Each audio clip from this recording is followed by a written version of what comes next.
Order! Order! You are an incorrigible delinquent at times. Behave yourself, man! The SNP leader and First Minister of Scotland, Nicola Sturgeon, has launched her party's election campaign in Edinburgh, saying she would be willing to cooperate with the Labour government led by Jeremy Corbyn. She ruled out a formal coalition, but said she could support Labour on a vote-by-vote basis, but only if the Scottish Parliament is granted the right to hold a second independence referendum and given more powers and increased investment for Holyrood. Nicola Sturgeon has been talking to our political editor, Laura Kuensberg.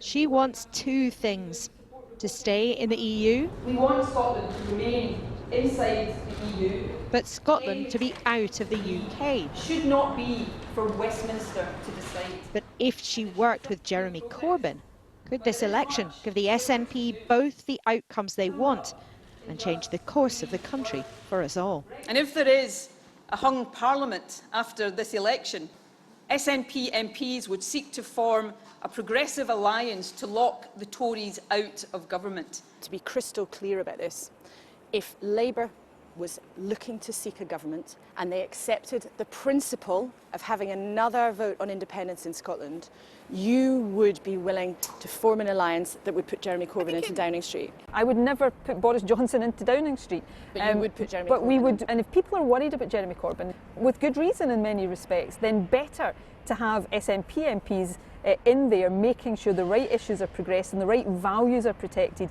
than having a Jeremy Corbyn government without that influence of the SNP. You said this morning that Brexit, if it goes forward, means years more of wrangling, economic uncertainty. That's exactly the same as it would be if there was another independence referendum, isn't it? It was never inevitable that Brexit became the chaotic mess that it has done. If you do the work, do the thinking, be honest with people about the trade-offs in advance, they didn't do the planning for it. 977,000 people voted SNP in 2017, but 1,018,000 voted to leave. So when you say all the time that the people of Scotland would be dragged out of the EU against their will, 1 million Scots wanted to leave. I find that a bizarre kind of perversion of democracy. So yes, you're comparing a referendum result with a general election on different turnouts, first of all, is the Turnout first point. higher in the EU But referendum. Exactly. There was a majority, not a narrow majority in Scotland, with the highest Remain vote of any part of the UK. So we have to find a way of plotting a course out of it, and one fundamentally that allows people in Scotland to be in charge of our future and the kind of country we want to be. Labour won't parade it around. Morning. I will get a small cappuccino. But they would contemplate another independence referendum if they needed SNP votes to govern. We want Scotland to remain part of the Union. We're very clear about that, and that's why we will not be doing deals. We're in this election to win it. So it's absolutely beautiful building. It's a gift for the Conservatives, certainly. The Prime Minister campaigning in a hospital today. They were already making the claim that Labour and the SNP were in cahoots. Nicola Sturgeon has made crystal clear that the price of her support for Jeremy Corbyn is making sure that we have two referendums. We know that Corbyn is desperate to get into Downing Street. We know that he will do a deal with the SNP. Just as kissing babies is familiar in a campaign, so too will be the question of independence in this election. I will vote with and work with other parties on issues where we agree, but when it comes to the SNP, they need to drop their obsession, absolute obsession, with independence. What's more important to you, staying in the EU or Scotland becoming an independent country? Both of these things are important to me, and increasingly, well, I've campaigned for independence all in my life, putting the decisions about our future into our own hands. So independence is much more of a fundamental foundation for the kind of country we want to be. But in Scotland, it's hard to talk about one without talking about the other. Brexit was the reason for this election, yet the future shape of the whole UK is right in the middle. Laura Kuensberg, BBC News, Edinburgh. Well, this election looks very different in Scotland, not only because the SNP are by far the largest party, but because many of the issues being debated in the rest of the UK, like health, education and public spending, are run by the Scottish Government. Our Scotland editor Sarah Smith looks at the challenges ahead for the SNP. What are the key questions the SNP has to answer? What do they mean by vote SNP to escape Brexit? The SNP are totally opposed to Brexit, believing it would be enormously damaging to the economy, in Scotland in particular. They want the opportunity to have another referendum on Scottish independence, and if they won that vote, an independent Scotland would hope to rejoin the European Union. That could raise issues similar to the arguments about the border on the island of Ireland, if Scotland was inside the EU and the rest of the UK was not. But when could there be another independence referendum? For that to happen, the Scottish Government needs the permission of the government in Westminster. The SNP believe they've already got a mandate for another referendum because they've got more than half of all the MPs in Scotland, and the Scottish Parliament's already voted in favour of it. Nicola Sturgeon wants it to happen before the end of next year. But Boris Johnson has completely ruled out allowing another vote on independence. And while Labour wouldn't block a referendum, they do say it's unnecessary and unwanted. In a hung Parliament, would the SNP support a coalition government? The SNP say they would never support a Tory government. But they also say they would not enter a formal coalition with Labour. Instead, they want to form a progressive alliance, working with other parties where they agree on the issues. Their price would be more powers for the Scottish Parliament, and Nicola Sturgeon says Jeremy Corbyn needn't even bother picking up the phone unless he's prepared to allow a referendum on Scottish independence. Now, they might be able to strike a deal if Mr Corbyn were to agree in principle that it was up to Scotland to decide when that vote should happen. Scotland editor Sarah Smith. To the day's other news then, and SNP leader Nicola Sturgeon has told ITV News that she's open to post-election alliances with any party except the Conservatives.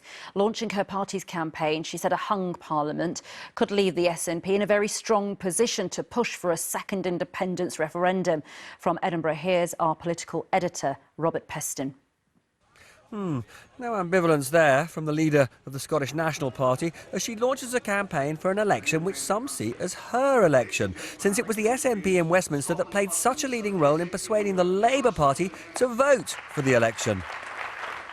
This election is the most important of our lifetimes. And if there is a hung Parliament after this election, an outcome that could give Scotland the balance of power, SNP MPs would seek to form a progressive alliance to lock the Tories out of government. Does that mean that you are seeking to put Jeremy Corbyn into 10 Downing Street? I'm no fan of Jeremy Corbyn, but we have to work with what we have before us. I would never support a Conservative government. I can't foresee the SNP being in a formal coalition, but we would look to form alliances that can keep the Tories out of power. And just to be clear, a non-negotiable condition, however, of support for Jeremy Corbyn is that he would have to guarantee that you can hold an independence referendum at on your own timetable and conceivably as soon as next year. Well, that's the principle that I think any Westminster politician would have to agree to and accept and respect. Non-negotiable? Well, yes, because otherwise you're saying that it is not for the people of Scotland to decide their own future. I'm off to a brewery, not as a metaphor for the management skills of politicians, but to ask the workers what will determine how they'll vote. What's more important for you, staying in the EU or independence for Scotland? Staying in the EU. I would probably vote for independence if it was to happen again. Having the certainty from the politicians would really help us grow this business. In a brewery, when you put stuff in one end, you pretty much know what's going to come out the other side. But this election is much less predictable, and there's so much at stake, from how and whether we leave the European Union to whether the UK itself will break up or remain united. The heat's on. Robert Peston, ITV News in Edinburgh. The Conservatives, meanwhile, have been pushing their plans for a new post-Brexit visa, which they say would make it easier for doctors and nurses to work in the UK. Our political correspondent Paul Brand is following the Conservative campaign and joins us from Deeside in North Wales. Good evening, Paul. How's this going to work then? Well, Ranbir, this isn't just about the health of the nation, of course. This is about the health of the Conservative campaign. The Prime Minister knows he needs to counter those attacks from Labour on the NHS, and so this morning he was at a hospital in Ashfield trying to show a little hospitality to NHS workers, not just pouring them tea, but also promising to make it easier for them to come here from all over the world to try and fill the 90,000 odd vacancies that there are in the NHS in England alone. At the moment, of course, EU workers can come here as they please, but after Brexit, they will have to pay for a visa like everyone else. And so today he promised to halve the cost of that visa to £464 and to score them highly in a new points-based immigration system. And staff and patients at that hospital this morning generally seem to think that was a fairly sensible idea. I would welcome it. We're short of staff, and they're skilled staff, and we need them here. A lot of the time it is difficult to get hold of them, and you can be sat around for an hour or so waiting for somebody to come to see you. Was it expensive when you first came here? It's expensive for us, especially from the person outside the UK, and the money exchange is a bit quite expensive for us. How did you find the process? I would say it was a cumbersome job because it took me almost up to 6 months to make all the arrangements.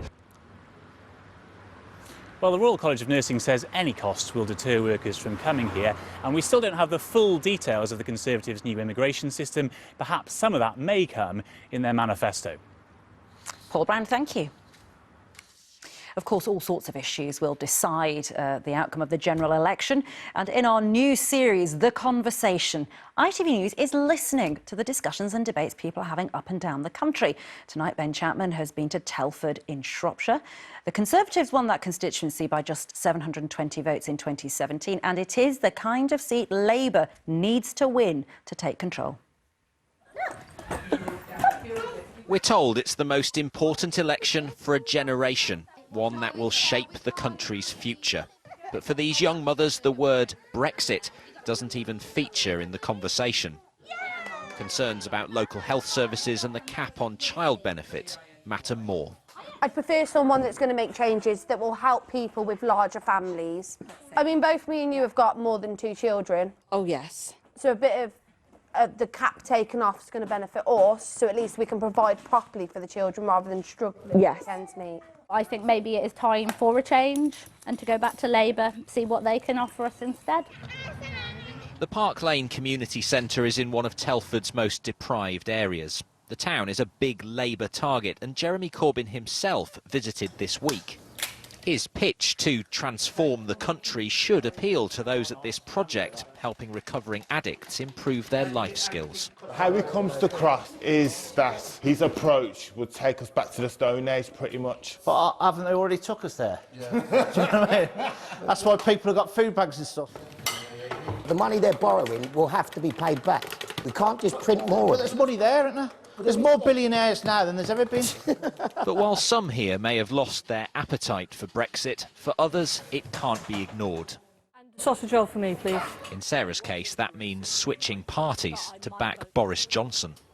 Were you a natural Conservative voter? No. But you might vote for them this time? Yes, because Boris Johnson has always done what he said he was going to do. So I believe that he can put Brexit to bed.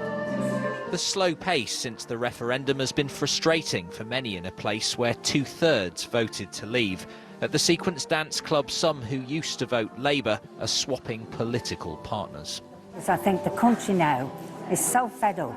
They want it sorting, don't they? They're all promising this and promising that. Yeah. But they can't promise until we get something sorted out. If Jeremy Corbyn gets in, I feel, wow. We're back to square one. And so if Brexit is this election's unavoidable background music, then here at least the way people vote may depend on how much they still care about getting to the end. Ben Chapman, ITV News, Telford.